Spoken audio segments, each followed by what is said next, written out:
दोस्तों, अगर आपने अभी तक हमारा चैनल रहनुमाई रूहानियात को सब्सक्राइब नहीं किया तो इस सब्सक्राइब बटन पर क्लिक करके हमारे चैनल को सब्सक्राइब करें और बेल आइकन बटन पर क्लिक करें ताकि आपको हमारी लेटेस्ट वीडियो सबसे पहले मिल सके।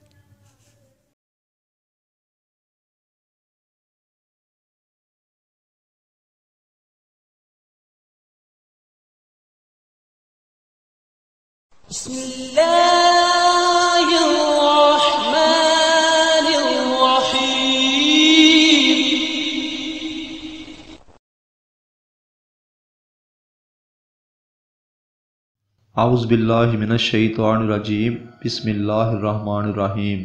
मेरी बहनों, भाइयों और मेरे अज़ीज़ दोस्तों, मैं गुलजार मुज़म्मिल अपने चैनल रहनुमाई रूहानियात की तरफ से आपको खुशामदीद कहता हूँ। आज मैं दोस्तों एक और बेमिसाल अमल के साथ आपकी खिदमत में हाजिर हूँ और उम्मीद करता हूँ कि मेरे पहले अमाल की तरह ये अमल भी आपको पसंद आएगा। आज के मेरे अमल का उन्वान है दोस्तों, किसी के ख्यालात को दिमाग से पढ़ना। यानी कि दोस्तों दूसरे के किसी भी इंसान के जो दिमाग में ख्यालात चल रहे हैं, आप उनको अपने दिमाग से पढ़ सकते हैं। दोस्तों सूरह रहमान की एक बार बार ज़िक्र में आने वाली एक आयत मुबारका जो यूं है, फ़ाबी अय्यि आलाइ रब्बिकुमा तुकज़्ज़िबान। दोस्तों ये 31 बार ही अव्वल आखिर बमाए दरूद और 33 दिन ही विर्द करें। ये दोस्तों शुरू चांद में चांद रात के दिन से अमल शुरू किया जाएगा। चांद रात को बैठ के अमल करना है और ये 33 दिन ही जारी रहे अमल।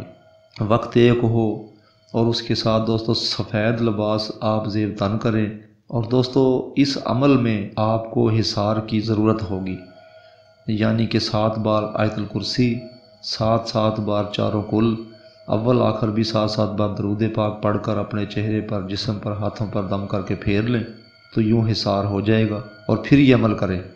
दोस्तों इस अमल में एक और राज बात है, वो ये है कि इस अमल की ख़ास लोहे हमजाद होती है, वो अपने पास बनवा कर हर सूरत में रखें ताकि आपका हमजाद ताकतवर हो जाए और फिर आपके मकसद के मुताबिक आपकी मदद करे।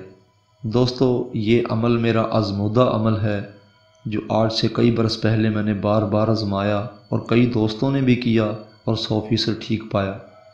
तो वही अमल मैं आपके लिए लेकर हाज़िर हूँ। उम्मीद है आपको बहुत पसंद आएगा। बाकी दोस्तों एक बात याद रखें कि जिस जगह पर परहेज़ होता है मैं ज़रूर ज़िक्र करता हूँ, और अगर कहीं वीडियो में ज़िक्र नहीं होता तो परहेज़ का, तो इसका मतलब है कि वहाँ परहेज़ भी नहीं है। क्योंकि कई दोस्तों ने बार बार मुझे फ़ोन करके पूछा कि इस अमल में परहेज़ क्या है, हिसार की ज़रूरत है या नहीं है। तो दोस्तों मैं उसी बात को दोहरा रहा हूँ कि अगर ज़िक्र होता है, ज़रूरत होती है तो मैं ज़िक्र भी किया करता हूँ, और अगर ज़िक्र नहीं होता या उसकी ज़रूरत नहीं होती तो मैं भी फिर ज़िक्र की ज़रूरत नहीं समझता। उम्मीद है मेरी बात आपको समझ आ गई होगी। बाकी दोस्तों हमारी वीडियोस को ज़्यादा से ज़्यादा शेयर करें ताकि दुखी बहन भाइयों की रहनुमाई हो सके। और दोस्तों जाते जाते एक बात कह दूँ कि हमारे चैनल को सब्सक्राइब भी करें ताकि अगली आने वाली वीडियो आप तक पहले पहुँच सके। अब दोस्तों अगली वीडियो की आमद तक के लिए मैं आप लोगों से इजाज़त चाहूँगा। खुदा हाफिज़, फ़ी अमानिल्लाह।